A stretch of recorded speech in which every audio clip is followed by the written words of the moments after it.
Government quarantine, submission versus flexibility.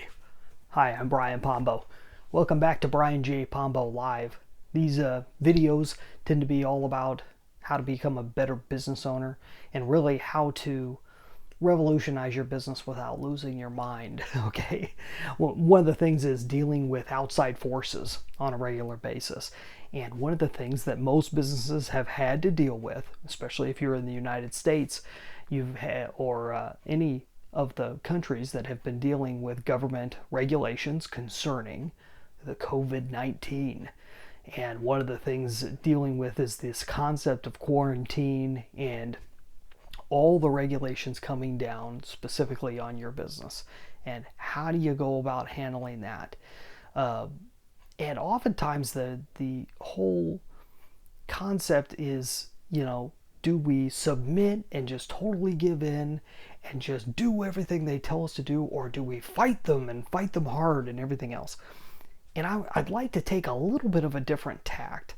Not that that isn't a good question to have.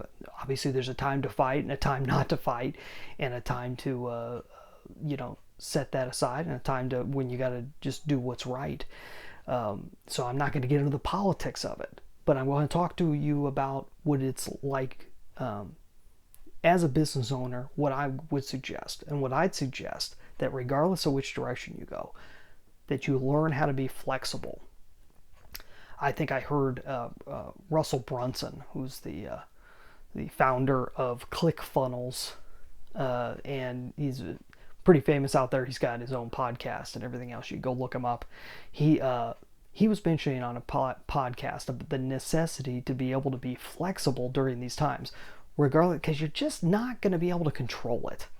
As business owners, we tend to be a little bit of control freaks. We want to run everything just our way and do it our way and everything else.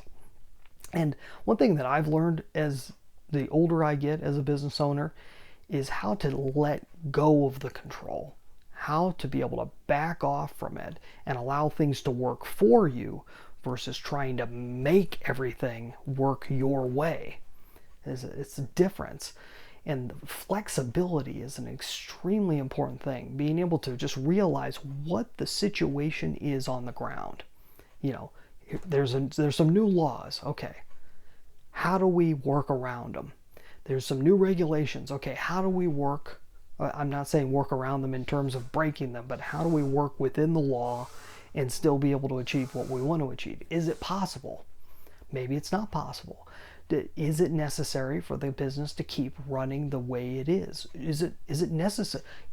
Do we need to keep selling the same products or services? Leaving everything on the table in terms of how you can adjust is what flexibility is all about. And not getting too caught up with the circumstances at hand. Not that there isn't a time to be political and a time to, make a difference and really pay attention to who you vote for. Pay attention to the fact that you vote, hopefully, and that you're doing the right thing. That's mainly so that you don't have to think about it. I mean, especially when you're dealing with a representative government, you would hope that you could put the right people in as best as possible, get the right people in, so that you don't have to worry all day about regulations and laws and everything else. But that being said, so you always have to be able to set that aside and think, okay, how do we keep going as a business? How do we keep doing what we do for the reasons why we do it? Which also comes back to why do you have a business? What's the real reason behind it? Are you a single product business? Are you a single service business? And if that service went away, would your business go away?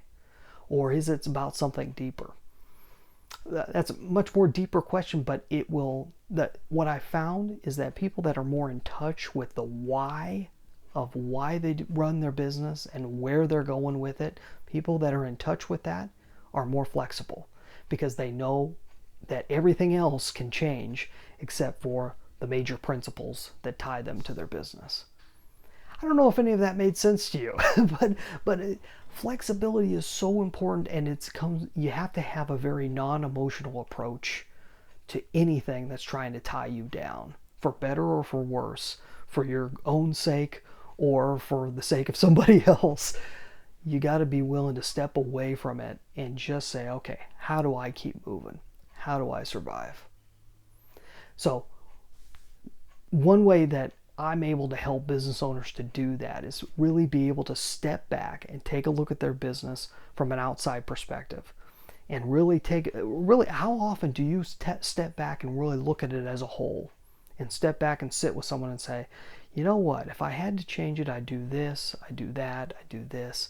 Or are you so consumed by your business that it's driving you crazy? Well, I'm going to suggest that you sit down with somebody like me and be able to talk out some of these concepts in your business so that your business just doesn't drive you into an early grave. There's nothing fun about that. Go check out brianjpombo.com/Amazon. That's for the Amazon Proof Strategy Session. Amazon Proof is a term I came up with, which basically means that you should be bulletproof to any competition, even if it's Amazon.com. And Amazon is major competition for most people, especially if you're doing business online. So go check out brianjpombo.com/Amazon and see if you would qualify for the Amazon Proof Strategy Session. It's got a high price tag on it, but go check it out now. Maybe you can get it for a good price. That link is in the description. Hey, we'll be back tomorrow. And when we do, we'll have another great tip, either a strategy, a principle, or a tactic that you can run with right away. In the meantime, get out there and let the magic happen.